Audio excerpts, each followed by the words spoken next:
So this is the beginning of a new series, as opposed to the one that I've been doing, which is reanalyzing every aspect of my life on a day-to-day basis as I encounter it.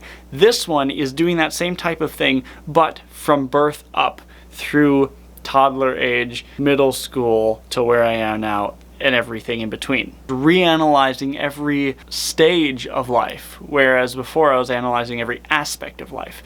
I feel like this is a little bit more organized and chronological and will make a bit more sense versus the day-to-day approach. It can be kind of random and sporadic because maybe I'll just like get hit with this adulting thing that I have to deal with kind of unexpectedly and out of the blue, and I was like, do I make a video about that? No, that won't make any sense because it doesn't stem from what I had already done.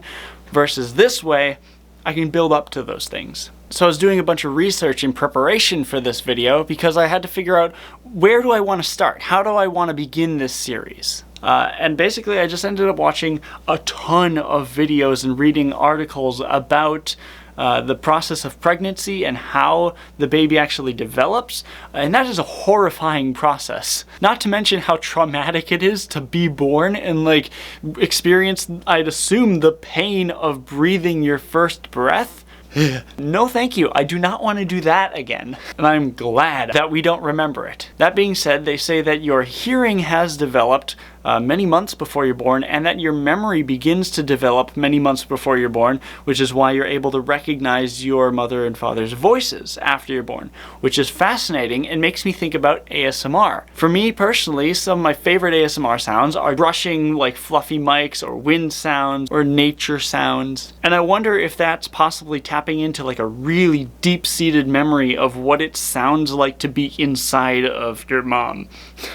I know that sounds weird, but if you think about it, when you're not born yet, all you can hear is like your mother's heartbeat, her breathing, the blood flowing. Of course, I don't know this from experience. I mean, I experienced it, but I don't remember it. But I'd imagine that that's probably like a deep-seated memory for me, that those types of sounds are very calming and peaceful, not to mention that they sound similar to waves or wind and nature sounds.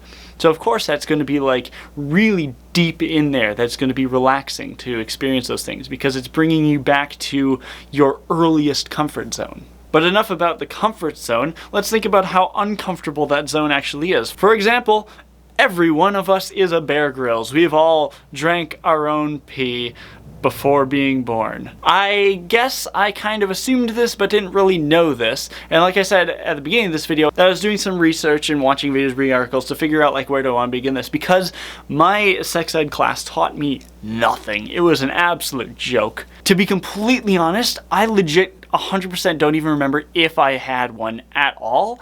I'm just assuming that I must have. So like, it taught me nothing. I learned infinitely more about that kind of stuff from watching Seinfeld.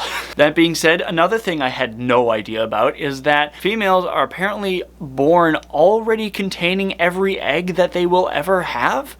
What? They don't just make more throughout their lifetime? They're all already there?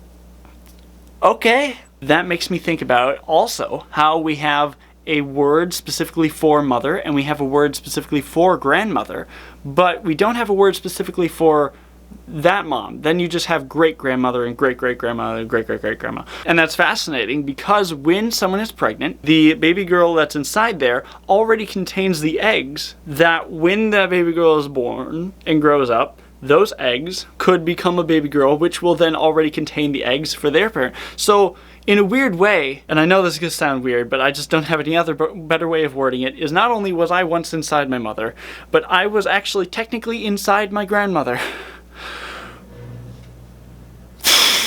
So that's fascinating that our language reflects that. And of course we've had those words long before we ever knew that. I also think about towards the end of pregnancy, you actually like flip upside down and you spend quite a bit of time upside down as you're like kind of getting ready to come out. Which again makes me think about why children, or at least I when I was a child, really enjoyed spending time on my head, like flipping upside down in a squishy chair and just being on my head all the time. Not just because all the blood rushes to your head and you go, ugh, but also because it's sort of like going back to an old comfort zone in a weird way. And of course I don't do this now, this isn't like an instinct now. I haven't been upside down in such a long time that on the rare occasion that I do, it's like, ugh, it does not feel good. Because all the blood rushes to your head, and I'm just not used to that anymore.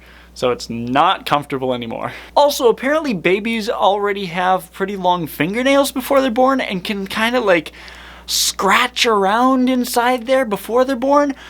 Yikes.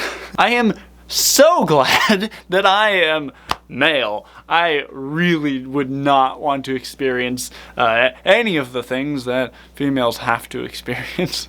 And because being not born yet is really boring and there's not much that I can say about that, the last thing I could think about is circumcision. Why do we do this? It's so messed up. Seriously, as a society, we need to stop doing that. It's just not okay. The only reasons I've ever heard in support of circumcision is that basically it was started as a Christian thing for religious reasons and as a hygiene thing because people just didn't know how to wash themselves properly. But we have soaps. Hygiene is a thing now. We know what we're doing. We know how to clean ourselves. Most of us. And again, I can't attest to this to myself, but apparently that's where the vast majority of your stimulation comes from, is from that part that they remove, and so it's just less enjoyable because that's gone. So fuck you, Christianity.